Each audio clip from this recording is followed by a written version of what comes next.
따라할까요? 세상의 빛 예수 그리스도.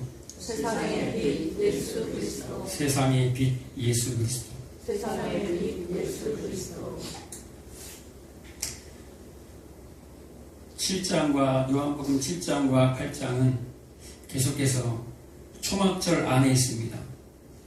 초막절 안에 유대인의 3대 절기인 6월절 또 오순절 그리고 이제 초막절. 6월절은 구원의 시작이라면 6월절이 어린 양을 잡고 양고기를 먹죠. 그리고 고난의 떡, 그 무교병, 인간의 노력에 들어가지 않는 그 고난의 떡을 먹고 쓴나물을 먹고 그 광야 생활을 시작한다라는 의미죠. 우리의 신앙생활이, 우리 믿음의 생활이 그런 생활을 한다라는 거예요. 광야 같은 생활을 한다라는 거예요. 그래서 성경에 광야 교회라고 스데반 집사가 얘기를 하잖아요. 그리고 마지막에 우리가 들어가야 할 곳이 무엇입니까? 그림에서는, 구약 성경에서는 그것을 가나안이라 얘기합니다. 하나님께서 약속의 땅, 가나안이라고 얘기합니다. 그 가나안에 처음에 들어가서 뭘 하죠? 열매를 거두잖아요. 추수를 거둡니다. 그리고 그것을 추수를 거두어서 이제 창고에 드려요. 그리고 기쁨의 감사의 잔치를 하는 거예요. 그것이 지금 초막절에 오늘 본문에 있는 초막절의 배경이에요. 그런데 그 초막절에 가장 초막절에서 행해지는 두 가지 일이 있어요. 그게 뭡니까? 성전에다가 물을 채우는 일이에요. 그리고 성전에다가 또 불을 켜는 일이에요. 빛을 밝게 킨다라는 거예요. 요한복음 7장에서 우리가 물에 대해서는 우리가 공부를 했습니다. 열심히 이스라엘 백성들이, 유대인들이 성전에 물을 붓기 시작합니다. 제사장이 금 그릇에다가 물을 담아서 부어요. 왜 붓는다고 얘기했죠? 솔로몬의 영광, 다윗의 영광을 다시 한번 회복하기 위해서 자신들의 그 영광의 나라로 다시 회복하기 위해서 간절히 기원을 합니다. 그리고 오늘 뭐라고 얘기하죠? 오늘은 세상의 빛이다 라고 얘기합니다. 내가 세상에 뭐라는 거야? 빛이다. 누가? 예수님이. 좀 덥지 않으신가요? 저 덥진 않지만 따뜻하네요. 얼굴이 막 붉어지려고 해요. 땀은 안 나는데.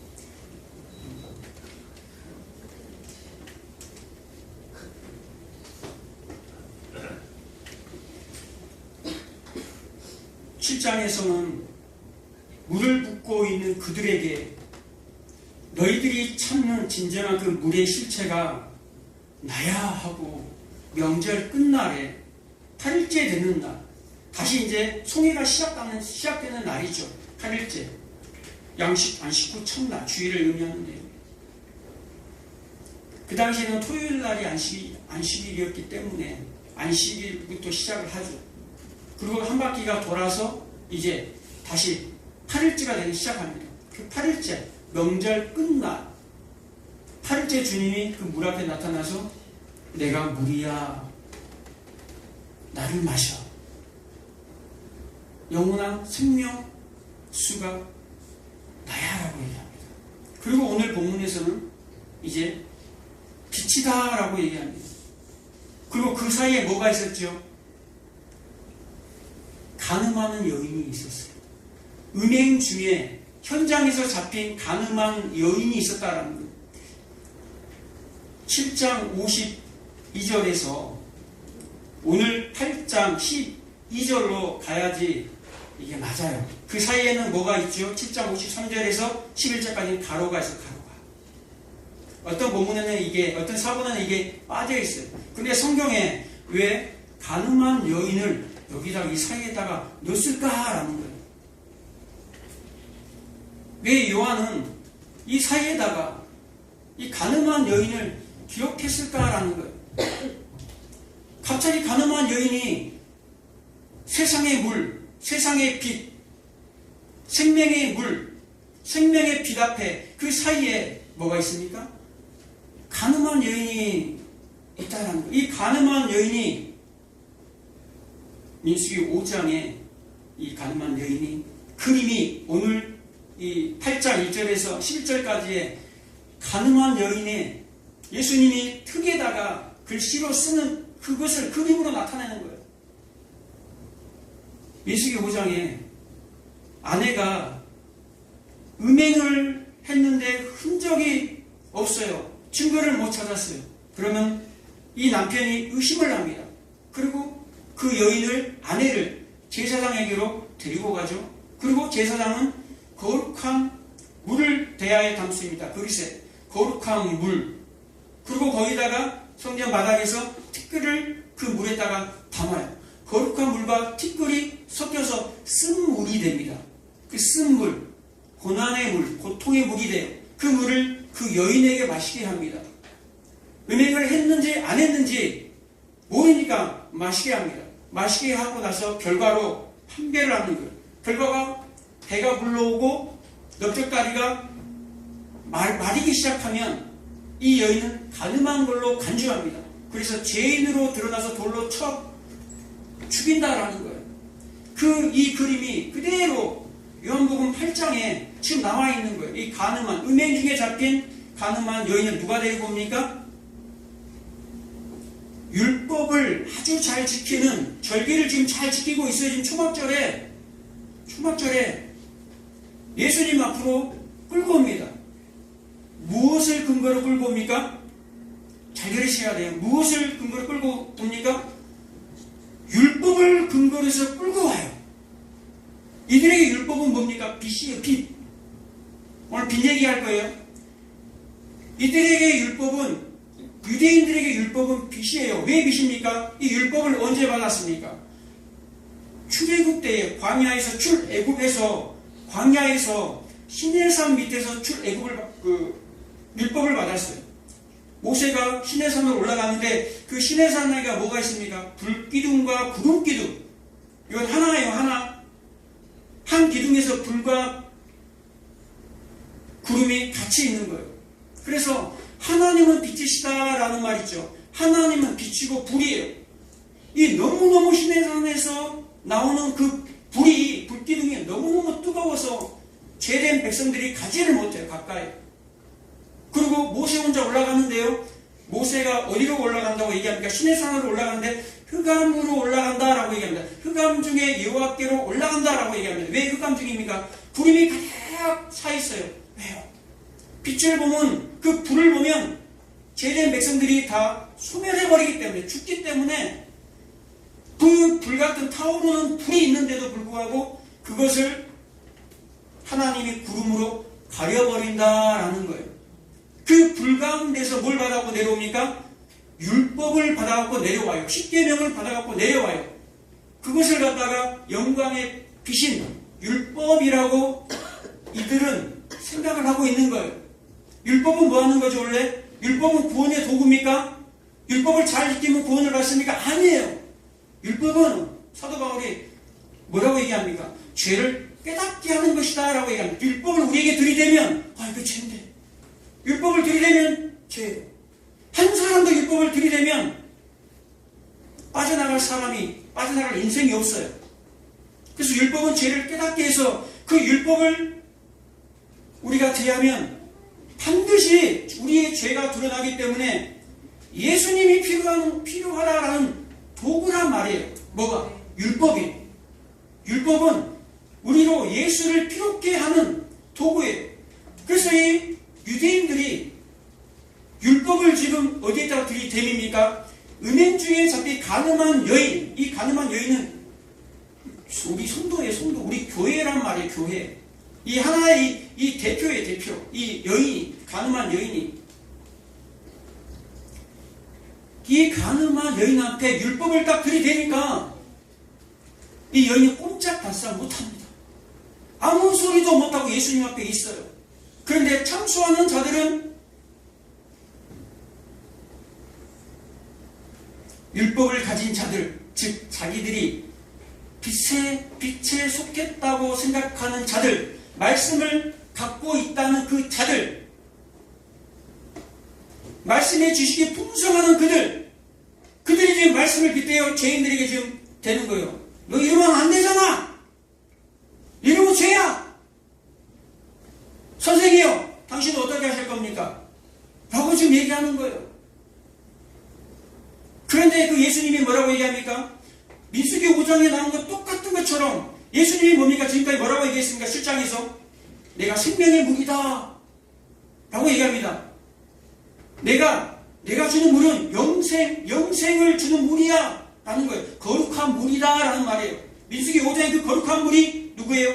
예수님이라 라는 거예요. 그 거룩한 물 대신 예수님이 뭘 지금 씁니까? 말씀을 기록한다라는 거 어디에다가? 티끌에다가. 지금 민수기 5장의 거룩한 물과 가늠한 여인을 판별할 때 거룩한 물과 티끌이 합해져서 쓴물이 나왔어요. 예수님이 이 티끌인 흙에다가 우리 인생들에게 뭘 씁니까? 하나님의 말씀을 씁니다. 하나님의 말씀을 던진다라는 거예요. 그러니까 거룩한 물과 흙이 섞어져 버리니까 뭐가 드러나죠? 죄가 드러나요. 그게 쓴물이 돼서 죄가 드러나요. 그래서 유대인들이 참소했던 그 여인을, 가늠한 여인을 참소했던 유대인들이 뭐 했다라고 나오죠? 양심이 찔림이 있었어요. 양심이 찔림이 있었는데, 주여, 우리가 죄인입니다. 내가 죄인입니다. 라고 굴복한 것이 아니라, 무릎을 꿇는 것이 아니라, 다 도망가 버렸다라는 거예요. 사도행전에 나온 것처럼. 베드로가 설교할 때 두 부류 다 양심이 찔렸는데, 한 부류는 양심이 찔려서 우리가 어찌할 거야? 그리고 엎드렸어요, 주님 앞에. 우리가 어떻게 하면 되겠습니까? 어떻게 하면 우리가 구원을 얻겠습니까? 주님 앞에 엎드렸어요. 그런데 한 무리는 똑같이 양심에 찔렸는데 이를 갈아요. 그리고 이간 무리들이 뭡니까? 지금 다 돌을 들었다가 자신의 죄가 말씀에 비춰보니까 다 드러나 버려요. 그러니까 다 도망가 버립니다. 누가 진짜 죄인입니까? 누가 진짜 어둠이냐라는 거예요. 가늠한 여인입니까?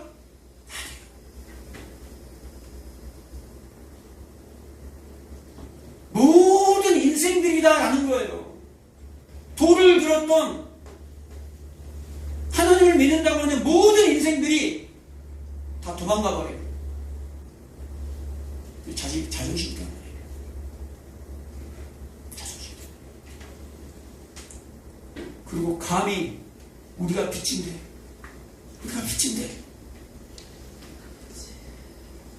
내가 세상의 빛이야 라고 얘기를 해요. 오늘 본문이. 이 광경이 현장의 그림으로 제가 보여드리겠습니다. 현장의 그림이 여기 있는가요? 여기 있습니다. 지금.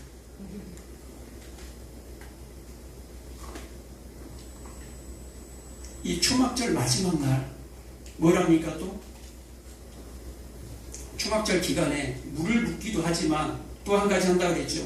성전에다가, 예루살렘 성전에다가 촛불을 세워서 불을 켭니다. 환하게 밝힙니다. 그리고 예루살렘 성 밖에다가는 뭘 하죠?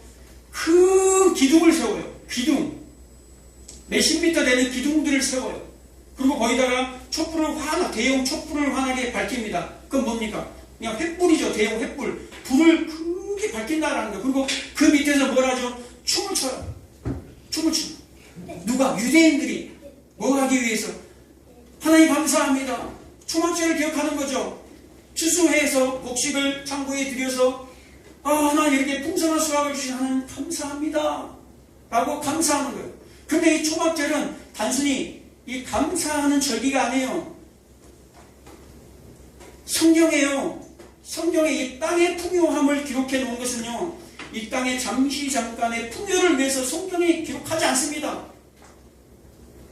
우리 인생의 잠깐 짧은 인생을 위해서 그 풍요를 하나님 풍요라고 얘기하지 않아요. 하나님의 풍요는 영원한 거예요. 영원한 거. 그래서 6월절의 구원의 시작이고 초막절의 구원의 완성이라는 것은 초막절의 그 풍성한 그 수확이 하늘의 풍요를 의미한다라는 거예요. 영원한 생명을, 영원한 삶을 의미한다라는 거예요. 그래서 초목적인 목적이 뭡니까? 이 땅에서 잘 먹고 잘 사는 것이 아니라 이 이스라엘 백성들이 하나님의 사람들이 영원한 나라를 내가 준비했다라고 얘기합니다. 하나님이. 그래서 새하늘과 새 땅을 내가 준비했다라고 얘기하는 거예요. 오늘 추목절에 나오는 그 불기둥 앞에서 뭐랍니까? 춤을 추면서 그들은 하나님 내년에는 더 풍성한 열매를 거두게 해주십시오. 하나님 내년에는 나의 앞길이 환하게 저 빛처럼 비춰지게 해주십시오. 라고 이 땅의 것에만 관심 있고 땅의 것에만 그 마음을 두고 기원을 한다라는 거예요. 그들 앞에 지금 이 기간이 끝나는 무렵입니다. 끝나는 무렵 7일이 지나고 마지막 명절 끝난 8일째 다시 예수님이 나는 물이 다 해놓고 다시 또 뭐라고 얘기합니까?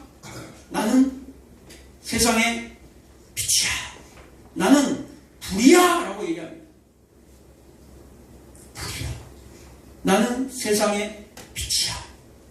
그 빛을 간절히 기다리고 있는 그 영광의 빛, 영광의 그 율법의 빛을 간절히 기다리고 있는 그 영광이 회복되기를 간절히 기다리고 있는 그 빛을 기다리고 있을 때 내가 진짜 그 빛이야. 너희들이 기다리고 있는 그 진짜 메시아, 그 빛, 영광의 빛, 율법의 실제, 절기의 실제, 그것이 나 예수 그리스도야. 나야.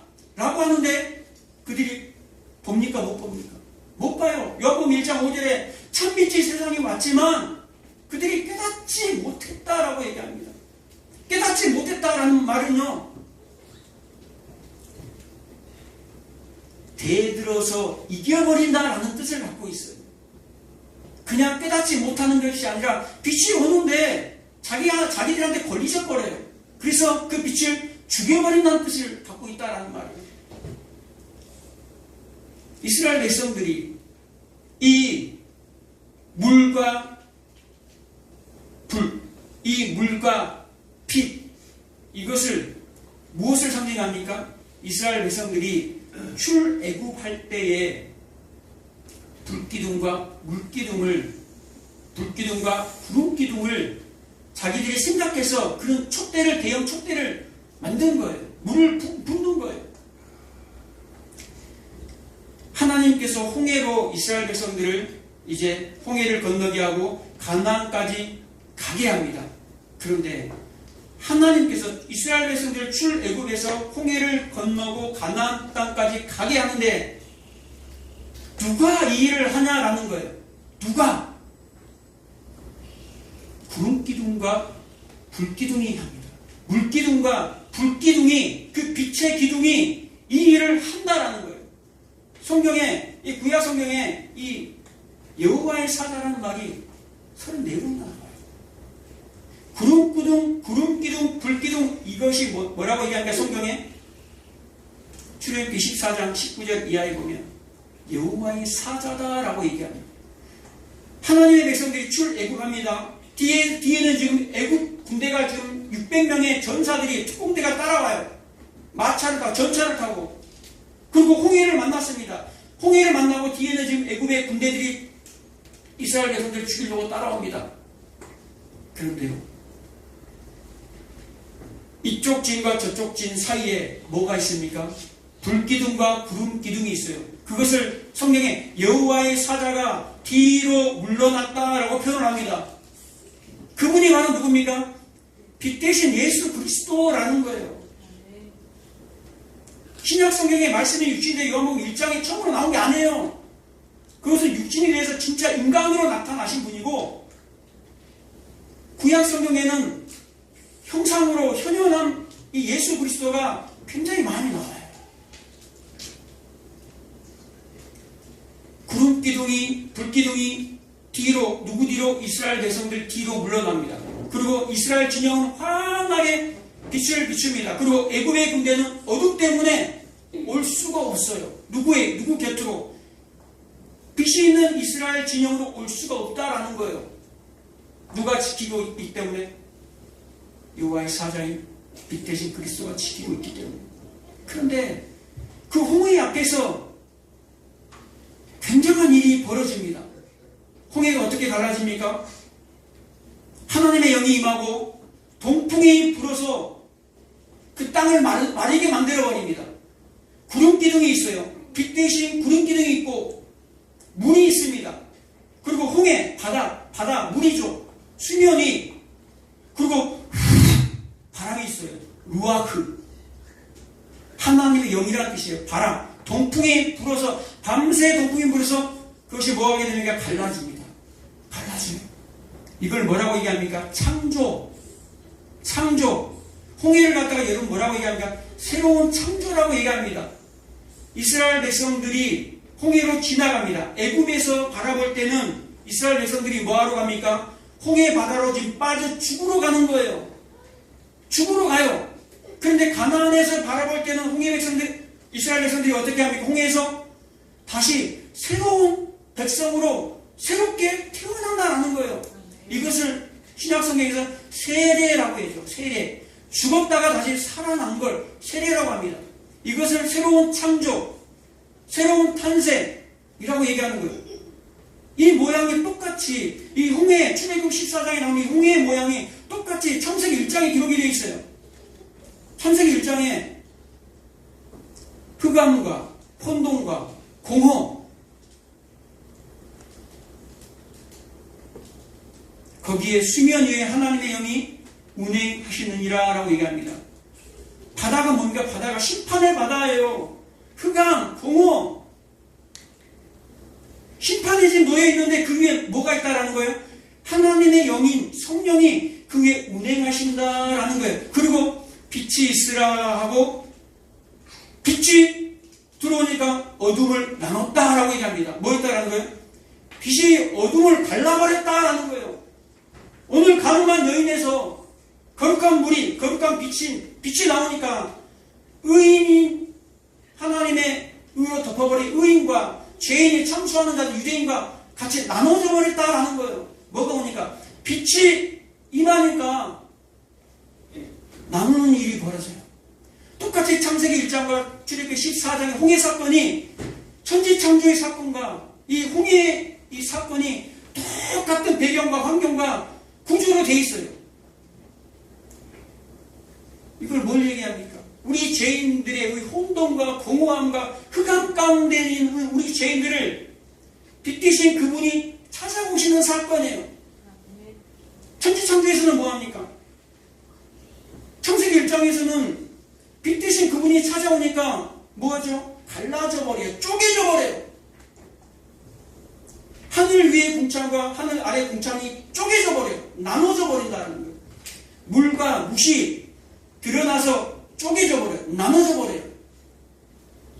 빛이 오는데 온화하고 따뜻하고 마음을 소성케 하고 좋은 것만 생각이 나잖아요. 빛은 따뜻해. 그런데 빛이 오면 뭐 한다라는 거예요? 쪼개진다라는 거예요. 근데 쪼개지는 역사 가운데 모든 창조가 채워진다라는 거예요. 첫째 날, 둘째 날, 셋째 날 다 쪼개져요. 쪼개지면서 막 채워지잖아요. 채워져. 나눠지면서 막 채워지는 거 거기에 모든 생물과 동식물들이 채워져요. 그 안에서 이제 사람이 마지막에 만들어서 사람이 이제 안식을 누리는 거예요. 홍해를 지나는 이스라엘 백성들이 죽었습니까? 살았습니까? 살았어요. 사는 역사가 뭔 가운데? 쪼개짐의 역사 가운데 있다라는 거예요. 네. 여러분의 삶 가운데 그런 일이 생긴다는 거예요. 네. 성도의 삶 가운데 꽃길만 있는 것이 아니라 그런 쪼개짐의 역사가 찾아온다라는 거예요. 네. 그것을 창세기 15장에서 하나님께서 아브라함을 찾아오셨을 때 처음으로 언약함 속에서 나와요. 처음으로 계약을 하잖아요. 아브라함과 언약을 하잖아요. 그 언약이 뭡니까? 쪼개진 그 재물 사이로 쪼개지기 위해서 하나님이 지나가요. 여호와의 사자가 지나가요. 예수 그리스도가 지나가요. 물과 구름기둥 되시는 빛 대신 예수 그리스도가 그 사이로 지나간다라는 거예요. 뭐 하기 위해서? 쪼개임을 당하기 위해서. 그런데 내가 빛으로 왔어 라고 오늘 본문에 얘기하잖아. 내가 세상의 빛이야.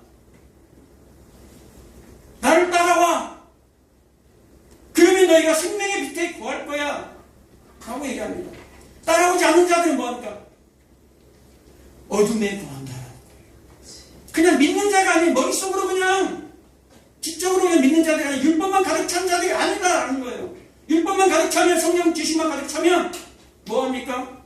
권위적이 되고 교만하게 돼요. 특히 예수 믿은 지 얼마 안 된 사람들 조심하세요. 이런 사람들 열심히 하면요, 막 성령 입고 하잖아요. 그러면 교만해요. 왜? 성령 전체를 못 믿니까. 그 부부만 알기 때문에 굉장히 교만합니다. 그래서 새신자들을 절대 아무리 열심히 한다고 일꾼을 세우지 말라는 게 그런 데 있어요.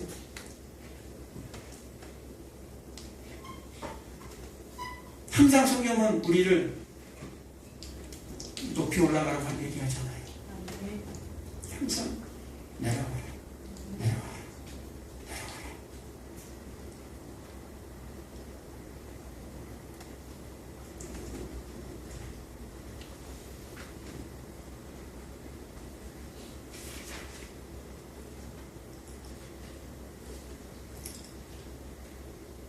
새로운 창조가 일어날 때, 그리고 창조가 일어날 때 항상 그 자리에 있는 것은 쪼개짐이라는 거예요. 그 쪼개는 빛이, 세상의 빛이 유대인들 앞에 섰을 때에 그들이 믿지 않아요. 왕으로 영접하지 않아요. 그렇기 때문에 하나님께서 아브라함을 아시고 홀로 그것을 그 쪼갠 점 사이로 지나가셨듯이 마지막 예수님이 오셔서 세례를 받으시고 홀로 십자가에서 쪼개짐을 당해버립니다. 우리 인생들을 아시기 때문에 스스로 쪼개짐을 그리고 죄인인 우리에게 의의 옷을 입혀줘요. 이 간음한 여인, 세상과 음란한 행위를 한 간음한 교회, 세상에 좋아 보이는 것을, 세상의 매력적인 것에 빠져서 세상과 섞여버리는 그 죄인, 교회, 성도들에게 주님이 찾아갑니다. 이 간음한 여인은 내가 너와 똑같이 되었다. 나는 거룩한 물이고 너는 죄된 티끌이야. 우리 섞어버리자. 이게 뭡니까? 안아버린 거예요. 율법의 요구가 뭡니까? 율법의 요구. 율법이 정말로 원하는 것, 문자 그대로 지켰던 유대인들이 아닌 율법의 요구. 로마서 8장 4절에 너희가 육신을 따르지 아니하고 성령을 쫓아 따르는 것은 율법의 요구를 이루려 함이라. 율법의 요구가 뭡니까? 로마서 13장 8절에 나오죠. 사랑하는 자는 모든 율법을 이루었느니라. 그래서 율법은, 사랑은 율법의 완성이니라. 저기 얘기하세요. 예수님이 이 여인을 품어버려요. 이 가늠한 교회를 품어버려요. 그래서 새 옷을 입힙니다. 그래서 고린도후서 5장 11절에 너희는 새로운 피조물이라. 보라 새 것이 되었다. 이것이 새로운 창조예요. 홍해를 지난 백성들, 홍해를 지난 세례를 받은 자들이에요. 세례를 받은 자들. 죽었다가 나 옛사람이 죽고 새 사람으로 나왔어요. 내가 이제 새 옷을 입었어요. 새 옷. 그래서 요한복음 5장 24절에 사망에서 이제 생명으로 옮겼느니라. 그리고 골로새서 3장 10절에 새 옷을 입었으니 이제 하나님의 형상을, 너를 창조한 자의 형상을 닮아, 하나님의 형상을 닮아 새롭게 지으심을 받았다라고 얘기합니다. 새롭게 지으심 받은 옷을 입어라라고 얘기합니다. 누가 이제? 우리는 원래 더러운 자인데, 죄된 자인데, 티끌인데 예수님이 그 의로운 옷을 우리에게 입혀주셨다는 거예요. 여러분, 오늘 여러분에게 예수님이 깨끗한 세마포 옷을 하나씩 다 줬어요. 너무너무 하얗고 깨끗해. 제가 오늘 짜장면을 쏘겠습니다. 짬뽕 드실 분 손 들어보세요. 자, 우리 여름이 짬뽕과 우리 짜장면입니다. 그래서 다 쏴요. 짜장면과 짬뽕이 매달아왔습니다. 깨끗한 하얀 세마포 옷이에요. 여러분 어떻게 드실 건가요? 벗으면 안 돼. 그 단체에 참여할 수가 없어. 천국 못 들어가. 그걸 꼭 입고 있어야 돼. 그렇지. 젓가락으로 먹지. 그런데 먹으면 어떻게 돼? 튀기잖아요. 그렇지. 그래서 앞치마 있잖아. 그걸 경계하는 거야. 죄를 경계하는 거야. 근데 다 몸에 튀니까 목걸이. 그것이 오물이야. 오물. 이 튀면 더럽고 음식물이 얼굴 몸에 튀었어요. 이거 새 옷인데. 이거 엄청 비싼 옷인데. 짜장면 튀어도 괜찮아. 엄마가 너에게 100만 원짜리 옷을 사줬어. What? 100만 원짜리. 있을까요? 근데 그것을 짜장면 먹고는 다 튀어버렸어. 기분이 좋아 안 좋아? 안 좋겠지. 그거야. 우리에게 정말 새 옷을 선물 받았는데, 정말 귀하고 비싼 옷을 받았는데, 아무렇게나 그냥 그 먹는 거에서 빠져가지고 한 그릇 식물 때문에 장자의 눈물을 판 에서처럼 개걸스럽게 그냥 막 먹어버리면 다 튀고 더러워지잖아요. 그 비싼 옷이, 그 아까운 옷이. 그래서 세상에서도 오늘 나 새 옷 입었어. 근데 짜장면이냐? 얼마나 조심스럽게 한 입 한 입 먹어요. 얼마나 먹으면서도 이래요. 먹으면서도. 특히 하얀 옷을. 그런데 우리 주님께서 그 세마포 옷을, 천국잔치에 참여할 그 옷을 그 쪼개짐의 대가로, 빚지신 그리스도께서 쪼개짐의 대가로 여러분들에게 주었다라는 거예요. 그래서 오늘 이 여인에게 얘기합니다. 가늠한 여인에게 얘기합니다. 가늠한 교회들에게 얘기합니다. 다시는 죄를 짓지 말아라. 이제 뭐 했다라는 거예요? 새 옷을 입었다. 너희들은 새 옷을 입었다. 그래서 더러워질 수 있잖아요. 그래서 날마다 빨라는 거예요. 날마다 빠는 것이 뭡니까? 그것이 기도하는 것이고, 그것이 말씀 보는 것이고, 그것이 주님 앞에 예배하면서 빨라지는 거예요. 다시 날마다 새롭게 해주시는 것이 주님의 은혜라는 거예요. 날마다 주님 앞에 날마다 나오시는 저와 여러분 되시기를 축복합니다.